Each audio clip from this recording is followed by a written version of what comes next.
जय हिंद दोस्तों, नमस्कार। मैं संजय कुमार स्वागत करता हूँ आपका अपने YouTube channel Sanjay with success में। दोस्तों, आज की क्लास में हम पढ़ेंगे नंबर सिस्टम यानी संख्या पद्धति। ठीक है, संख्या पद्धति पार्ट 2। दोस्तों, पार्ट 1 हमने पढ़ा दिया था। ठीक है, पार्ट 2 में हम आज पढ़ेंगे भाज्य संख्याएं, अभाज्य संख्याएं, परिमेय संख्याएं और अपरिमेय संख्याएं। ठीक है दोस्तों, अगर आप पहले वीडियो अभी तक हमारा नहीं देखा है तो प्लीज़ उसको देख लीजिए। ठीक है, ताकि आपको पूरा समझ में आए। देखते हैं अभाज्य संख्याएं। अभाज्य संख्याएं, अभाज्य संख्याएं क्या होती हैं? तो वे संख्याएं जो एक और स्वयं के अलावा किसी से विभाजित ना हो। जो संख्या एक और स्वयं के अलावा किसी अन्य संख्या से पूरी विभाजित ना हो, उसे क्या कहते हैं? उसे अभाज्य संख्या कहते हैं। वे संख्याएं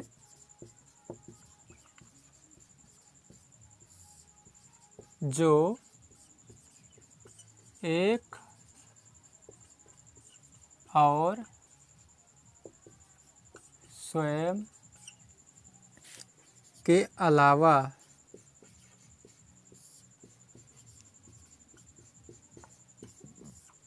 किसी अन्य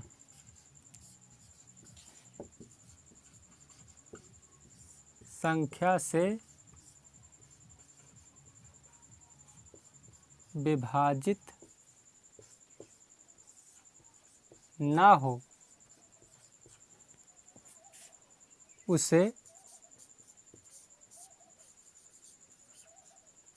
हम क्या कहते हैं? अभाज्य संख्या।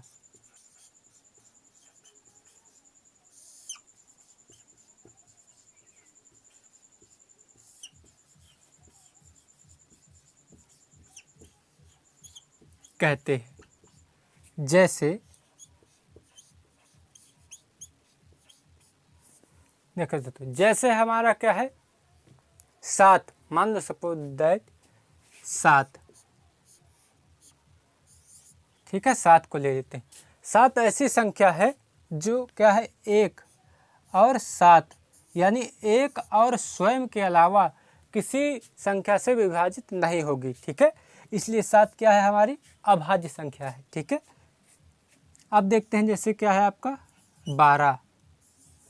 ठीक है, 12 को हम देखेंगे तो क्या है? ये 1 3 4 12, 1 3 4 और 12 यानी एक और स्वयं के अलावा 3 और 4 से भी कट जाती है, इसलिए ये आपकी संख्या अभाज्य नहीं है। तो अभाज्य जैसे 17।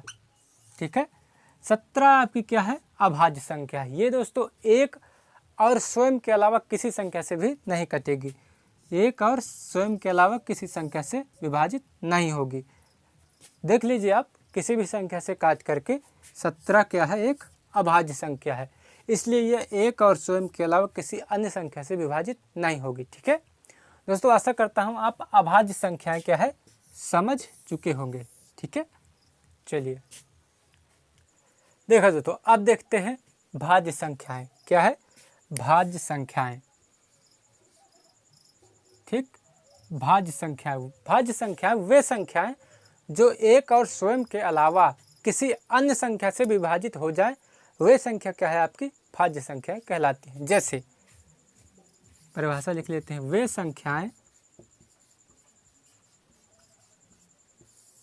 जो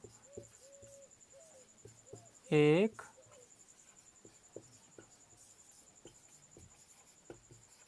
और स्वयं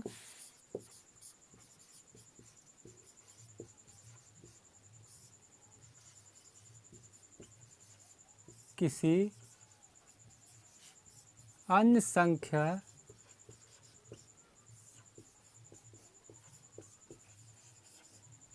से भी विभाजित हो जाए,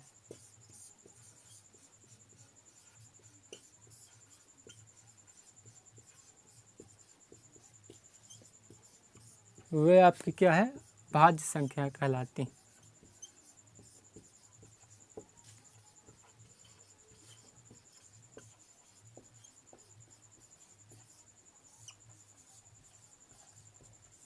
ठीक है।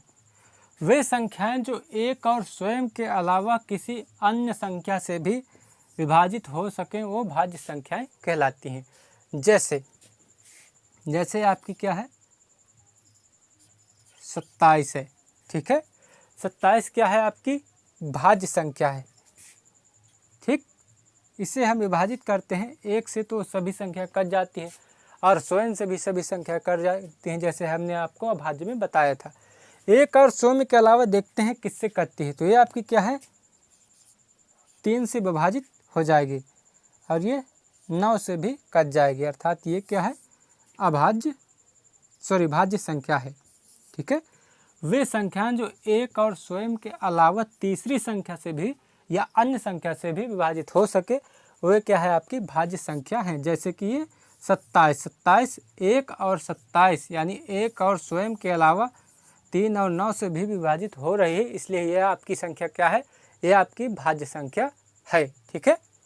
और आप कोई भी संख्या ले लीजिए, जैसे आपकी क्या है 16 एक और 16 के अलावा स्वयं के अलावा ये आपकी 4, 2, 8, ठीक है से विभाजित हो जाएगी, इसलिए ये आपकी क्या है भाज्य संख्या है, ठीक है। तो मेरे ख्याल से आप भाज्य संख्या भी समझ गए होंगे, ठीक। तो अब देखते हैं परिमेय संख्याएं क्या है। परिमेय संख्याएं, परिमेय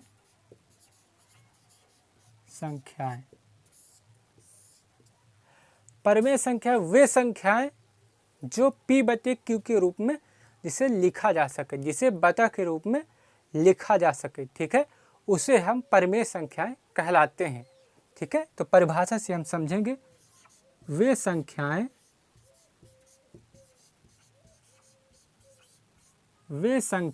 जिन्हें हम p/q के रूप में लिख सकते हैं, ठीक है।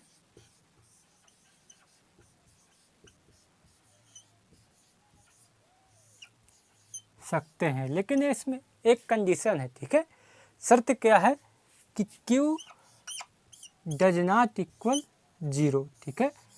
आप p/q के रूप में इसे लिखा तो जा सकता है, ठीक है, लेकिन q का मान 0 नहीं होना चाहिए, तब तो ये आपकी परिमेय संख्या है, अन्यथा नहीं, ठीक है। जैसे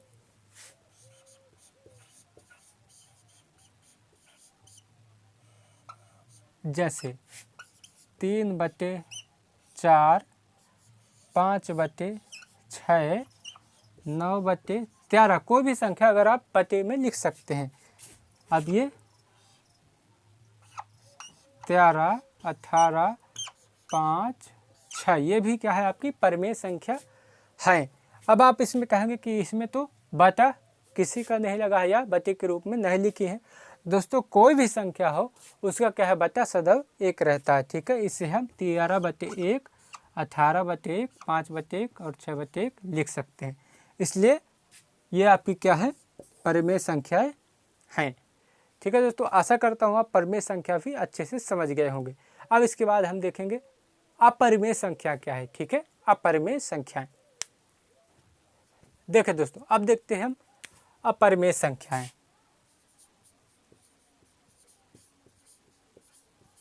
अपरिमेय संख्याएं, ठीक।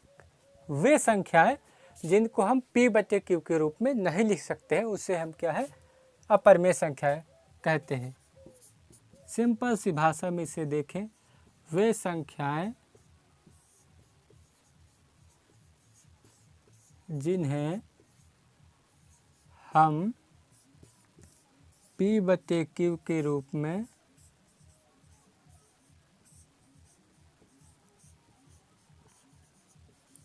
नहीं लिख सकते,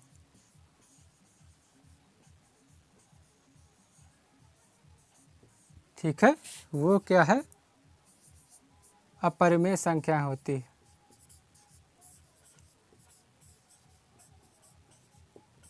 वे आपकी अपरिमेय संख्याएं होती है, ठीक है।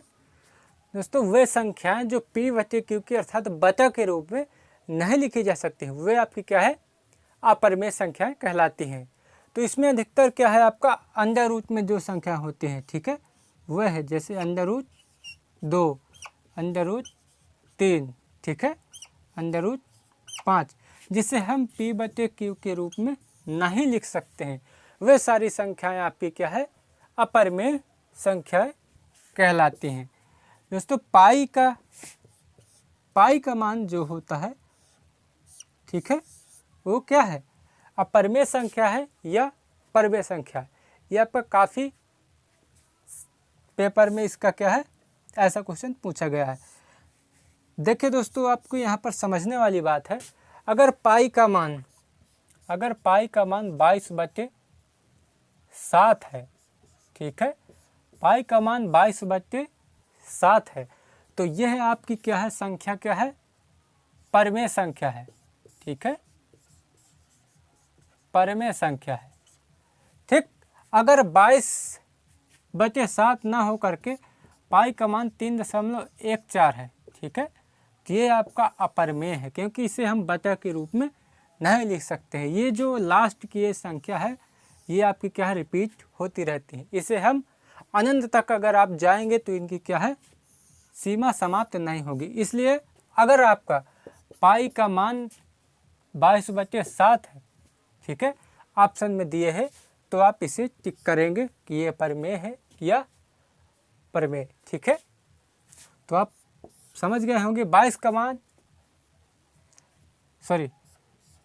का मान अगर 22/7 दिए है तो ये आपकी क्या है, परिमेय संख्या है। अगर 3.14 ऐसे करके दिया है तो ये आपका क्या है, अपरिमेय संख्या है। दोस्तों आशा करता हूँ ये जो थोड़े बेसिक था मैंने आपको बता दिया। अब हम अगले वीडियो में कुछ न्यूमेरिकल, ठीक है, इसके बारे में बाकी आगे सवाल जो भी इससे बनेंगे इसके रिलेटेड तो हम अगले वीडियो में देखेंगे। दोस्तों अगर आप पहला पार्ट नहीं देखे हैं तो पहला पार्ट देख लीजिएगा, ठीक है, मैं लिंक डिस्क्रिप्शन में या फिर आप प्लेलिस्ट से जाकर वहां से देख सकते हैं, ठीक है। दोस्तों अगले वीडियो में मिलते हैं शानदार सवालों के साथ, ठीक है, फिर मिलते हैं अगले वीडियो में। तब तक के लिए जय हिंद, नमस्कार, जय भारत।